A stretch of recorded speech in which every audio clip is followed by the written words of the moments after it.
उत्तर प्रदेश के हाथरस में एक घटना घटती है। सत्संग के दौरान भगदड़ मचने की घटना में 116 लोगों की मौत हो जाती है। कई लोग घायल भी हैं जो इस वक्त अस्पताल में उनका उपचार चल रहा है। लेकिन इस घटना से राजस्थान की करीब 16 साल पुरानी एक दर्दनाक घटना भी याद आ जाती है। जोधपुर के मेहरानगढ़ के दुर्ग में चामुंडा माता मंदिर में ये हादसा हुआ था। जो ये घटना एक बार फिर से जहन में आ जाती है, उस बारे में भी बात करेंगे। हमारे साथ हैं वरिष्ठ पत्रकार दौलत सिंह चौहान जी। दौलत जी, आज जो बात हो रही है हाथरस की दर्दनाक घटना की, हमें याद आता है राजस्थान में जोधपुर में जो दर्दनाक हादसा हुआ था, लेकिन अभी तक उसकी रिपोर्ट सार्वजनिक नहीं हुई। किस तरह से देख रहे हैं, उस वक्त क्या कुछ घटना हुई थी, किस तरह से याद करते हैं उस घटना को? देखिए, ये जो हादसा हुआ है इससे अनायास ही जोधपुर मेहरानगढ़ हादसे की इसलिए याद आ जाती है। और ये वीडियो भी हम इसलिए बना रहे हैं, चर्चा भी इसलिए कर रहे हैं कि हाथरस में जो कुछ हुआ है उसको लेकर प्रशासनिक स्तर पर, सरकार के स्तर पर जो भी बातें आज हो रही है, वो बातें मेहरानगढ़ का हादसा हुआ था उस समय भी हुई थी। बड़ी बड़ी बातें हुई थी, जांच की बातें हुई थी, दोषियों को बख्शा नहीं जाएगा, वो मुआवजा दिया जाएगा, कड़ी से कड़ी सज़ा दी जाएगी, मृतकों के परिजनों की पूरी मदद की जाएगी। ये सारी बातें आज हाथरस में कल से चल रही है और आगे भी चलती रहेगी। सरकार हो चाहे, और राजनीति करने वाले अपने स्तर पर राजनीति भी खूब करेंगे। हम इसमें ये कहना चाह रहे हैं कि मेहरानगढ़ में जब घटना हुई थी 2008 में, उस समय जोधपुर में ही मैं संपादकीय प्रभारी था और मेरा जो पुश्तैनी मकान है वो मेहरानगढ़ की तलहटी में ही है। तो सुबह 4 सवा 4 बजे की घटना थी। नवरात्रि की स्थापना का दिन था और जैसे हमारे फोटोग्राफर की वहाँ हमने ड्यूटी लगाई थी कि सुबह जब श्रद्धालुओं की भीड़ जुटेगी तो वहाँ फोटोग्राफी करने के लिए, कवरेज करने के लिए रिपोर्टर फोटोग्राफर की ड्यूटी थी। तो सुबह जब मैं सोया हुआ था, क्योंकि अखबार की ड्यूटी है, रात को लेट जाते हैं घर से, तो सुबह इतना जल्दी फ़ोन आया फोटोग्राफर SK मुन्ना का कि सर यहाँ पे बहुत बड़ी दुर्घटना हो गई है और 100-150 लोग मर गए। तो मैं चूँकि कच्ची नींद में से जगा था तो एकदम समझा नहीं और मैंने उसको कहा ऐसा कैसे हो सकता है, एक तरह से डांट दिया और मैंने उसको फ़ोन को बंद कर दिया। फिर मेरे जहन में चलता रहा ये क्या है। थोड़ी देर में मैं देखता हूँ कि जो किले के लिए, मेहरानगढ़ के लिए जो सड़क जाती है पहाड़ी में से होकर, हमारे घर के ऊपर से गुजरती है, वहाँ से एकदम से एम्बुलेंस की, पुलिस की गाड़ियों की, दमकल की गाड़ियों की सायरन की आवाज़ें करती हुई एकदम से रेला सा आया। तब एकदम से मेरा माथा ठनका। मैंने कहा ये क्या हुआ। तो मैं जैसे जिन कपड़ों में था वहीं वैसे ही जो मतलब सीढ़ियों से भी पहाड़ पे चढ़ने का रास्ता, उससे भागकर मेहरानगढ़ पहुंचता हूं। मेहरानगढ़ की पहली पोल के अंदर जब मैं पहुंचता हूं तो वहां पर फर्श पर बड़ी संख्या में जो है युवा बेसुध अवस्था में लिटाए हुए थे। अब उसमें से ये पता नहीं चल रहा था कि ये जो युवक यहाँ लिटाए गए हैं, ये इनमें से किसी में जान है या ये मर गए हैं। कोई देखने वाला नहीं था। लोग मतलब करीब 1 किलोमीटर ऊपर से उनको अपने कंधों पर टांगा टोली करके या जैसे तैसे उठा के और नीचे लाए थे और रखा था वहाँ पे। एम्बुलेंस या कोई गाड़ी आएगी तो इनको अस्पताल ले जाया जाएगा। इसी दौरान मैं वहाँ से आगे बढ़ के ऊपर घटनास्थल पर गया। वहाँ देखता हूँ वहाँ एक कोई डॉक्टर था, वो भी श्रद्धालुओं में शामिल था। तो उसने कुछ युवकों को जो उठा कर ले जा रहे थे, बेसुध लोगों को, उनको रोक के और 4-5 लोगों की वहीं पे उसने पंपिंग वगैरह करके और कुछ इस तरह का इलाज किया कि उनको होश आ गया। तो एकदम से ये दिमाग में आया कि अगर ये जैसे उठा करके ले जा रहे हैं और अस्पताल वहाँ से 5-6 किलोमीटर दूर, और जैसी तैसी गाड़ी, एम्बुलेंस की संख्या जितनी होती, इतनी बड़ी संख्या में जब हादसा होता है हर चीज़ कम पड़ जाती है। तो वहाँ जो सिटी बसें आई हुई थी जो श्रद्धालुओं को लेकर के आई थी, उनमें और जैसे तैसे उनको बेसुध, अब वो मृत थे या बेहोश थे, उनको उठा करके हॉस्पिटल ले जाया गया और उनमें से हॉस्पिटल में ज़्यादातर को मृत घोषित कर दिया गया। तो सवाल ये उठता है कि इतनी बड़ी संख्या में मौतें इसलिए हुई क्योंकि वहाँ व्यवस्था नहीं थी।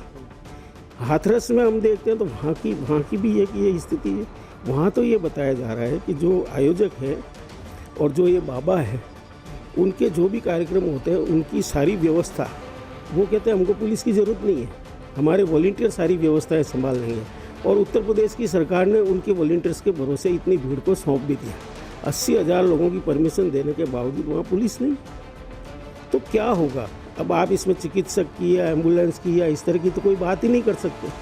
जहाँ लाखों लोग जाते हैं वहाँ किसी तरह की व्यवस्था नहीं। 1-1:30 बजे दोपहर में घटना होती है। लखनऊ में सूचना पहुँचते शाम को 5 बज जाती है। क्या प्रशासन है, क्या सरकार है, बातें हैं। और फिर होता क्या है, जोधपुर वाली घटना हो उसमें क्या हुआ, उसके बाद सब तरह की जांचें हुई, संभागीय आयोग की जांच हुई, पुलिस की जांच हुई, फिर न्यायिक आयोग भी बना दिया, उस पर भी लाखों रुपए खर्च हो गए। उस न्यायिक आयोग की रिपोर्ट को आज तक सार्वजनिक नहीं किया जा सका। उसके बाद में वसुंधरा राजे की सरकार आई, उसमें भी इस मामले पे ये निर्णय हुआ कि रिपोर्ट सार्वजनिक नहीं की जाएगी। फिर अशोक गहलोत की सरकार आ गई, फिर वो उसी तरह का फैसला हुआ और मंत्रिमंडल ने ही फैसला कर लिया कि इसको सार्वजनिक नहीं किया जाएगा। आप देखिए मजबूरी, उसके बाद PIL जाती है हाई कोर्ट में कि इस रिपोर्ट को सार्वजनिक किया जाए। हाई कोर्ट में PIL जाने के बाद में हाई कोर्ट बंद लिफाफे में वो रिपोर्ट अपने पास तलब कर लेता है और दुर्भाग्य है इस देश का कि वो रिपोर्ट आज तक हाई कोर्ट के पास है। तो कहने का तात्पर्य उस हादसे को याद दिलाने का या उसकी जांच का क्या असर हुआ, उसको याद दिलाने का मकसद ये है कि जो कुछ भी भगदड़ की उसके बाद और भी कई घटनाएं हुई, हाथरस में भी हुई है, इसकी जांच का भी वही होगा। और फिर बाबाओं के खिलाफ कार्रवाई का रिकॉर्ड देखिए आप, कितने बाबा कितने संगीन मामलों में हैं। ये राम रहीम वाला मामला ही ले लो, उनको भाजपा की जो सरकार है हरियाणा की लगातार पेरोल पे सिफारिश किए जा रही है, वो बाहर आते जा रहे हैं। तो अब आप क्या सोचते हैं कि इतने 100-125 लोगों की मौतों के बावजूद क्या लगता है, ऐसा कोई आपको भी लगता है या किसी को भी लगता है क्या कि इसमें कोई कार्रवाई होगी या सख्त इस तरह से कोई कदम उठाए जाएंगे? कहने के लिए सब कह रहे हैं, नई बात 9 दिन खींचतान के 13 दिन, इसके बाद सब भूल जाएंगे, अगले हादसे का इंतजार करेंगे। काफ़ी रोंगटे खड़े करने वाला अनुभव दौलत सिंह चौहान जी ने बताया, आंखों देखा हाल बताया उस हादसे का जो राजस्थान में अब तक का सबसे दर्दनाक हादसा रहा। कई हादसे उसके बाद भी हुए, भगदड़ के खाटू श्याम जी में भी हाल ही में हुआ था एक भगदड़ का हादसा, लेकिन हादसा होने के बाद व्यवस्थाएं दुरुस्त होती हैं। हादसा पहले होने से पहले कोई व्यवस्थाएं दुरुस्त नहीं होती हैं। लापरवाही का अंदाज़ा इस बात से लगाया जा सकता है। आज भी पत्रिका में प्रमुखता से 10 बड़ी घटनाएं प्रकाशित हुई हैं। कहीं 800 भी कुंभ के मेले में हादसे में मारे गए थे लोग, कहीं 200-300 लोग। ये हादसे समय समय पर होते रहते हैं। हर बार बात होती है कि व्यवस्थाएं दुरुस्त कर दी जाएंगी, लेकिन फिर हादसा हो जाता है। एक फिर एग्जाम्पल नया है हाथरस का। नहीं, सबसे बड़ी बात ये, इसका कारण ये है ना कि जैसे मैंने मेहरानगढ़ का उदाहरण बताया, उसमें किसी को सज़ा नहीं हुई, कोई जेल नहीं गया, कुछ भी किसी अफसर का बाल भी बांका नहीं हुआ। जहाँ भी जो वहाँ पे व्यवस्था मेहरानगढ़ म्यूजियम ट्रस्ट की उस जो मेहरानगढ़ के अंदर मंदिर स्थित है उसकी व्यवस्थाएं उनके हाथ में है, तो किसी को भी दोषी नहीं ठहराया गया। तो अब जब इस तरह की जांचें और इस तरह से पक्षपात हो जाता है, हज़ारों लोगों की मौत, सैकड़ों लोगों की मौत पर समझौते हो जाते हैं, किसी को सज़ा नहीं मिलती है, तो फिर अगला हादसा तो हो गई। सबको पता है हमारा बाल भी बांका नहीं होगा। और ये शर्मनाक है। सबसे बड़ी बात यह है, ये शर्मनाक स्थितियाँ हैं कि पहले तो इतनी संख्या में लोग इकट्ठे होने की अनुमति दी जाती है, फिर वहाँ कोई व्यवस्था नहीं की जाती है, फिर हादसा हो जाता है तो उसके बाद लिपापोती की जाती है, लाशों पर राजनीति की जाती है। इससे ज़्यादा और क्या? सभी राजनीतिक दल अपने अपने बयान दे रहे हैं, दुख जता रहे हैं, व्यवस्थाओं की कमियां बता रहे हैं। अगर जिस पार्टी की सरकार है वो दूसरी पार्टी पर आरोप लगाती है, लेकिन कोई भी माई का लाल ऐसा नहीं है जो इस तरह की घटना की पुनरावृत्ति नहीं हो, या आगे जहाँ इस तरह की भीड़ जुटे उसके लिए कोई गाइडलाइन जारी करके सख्ती से फॉलो करा दे, ऐसा कोई है ही नहीं। पूरा हाथरस का प्रशासन सोया हुआ पाया गया, कोई भी मतलब वहाँ पे मौजूद नहीं था। घटनास्थल पर पहुँचने में उनको घंटों लग गए। तो आप क्या सोचते हो, मरीजों को अस्पताल पहुँचाने में, और कितने लोग तो सिर्फ इलाज के अभाव में मर गए। और कौन जिम्मेदार है? कोई जिम्मेदार नहीं है, क्योंकि इस तरह की घटनाओं को कोई गंभीरता से लेता ही नहीं है। मुआवजा बांट देते हैं, मुआवजा किसी नेता की, किसी अफसर की जेब से तो जाता नहीं है, वो जनता का पैसा जनता को ही देकर राजी हो जाते हैं। तो ये बहुत दुर्भाग्यपूर्ण स्थितियाँ हैं और इन पर नियंत्रण लगना चाहिए।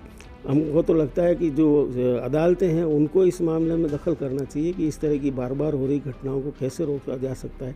उनका अधिकार है, वो सरकारों को, कार्यपालिका को, विधायिका को इस मामले में पाबंद कर सकते हैं। व्यवस्था माकूल चुस्त दुरुस्त करिए ताकि इस तरह से लोगों की अकाल मौतें तो नहीं हो, लेकिन अभी तक ऐसा हुआ नहीं।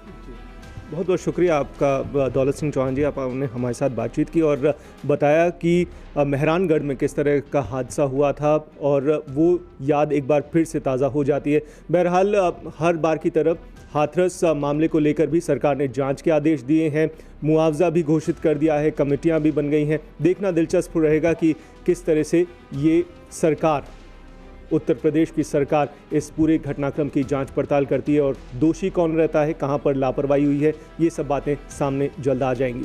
फिलहाल के लिए इस चर्चा में इतना ही। दीजिए इजाज़त। नमस्कार।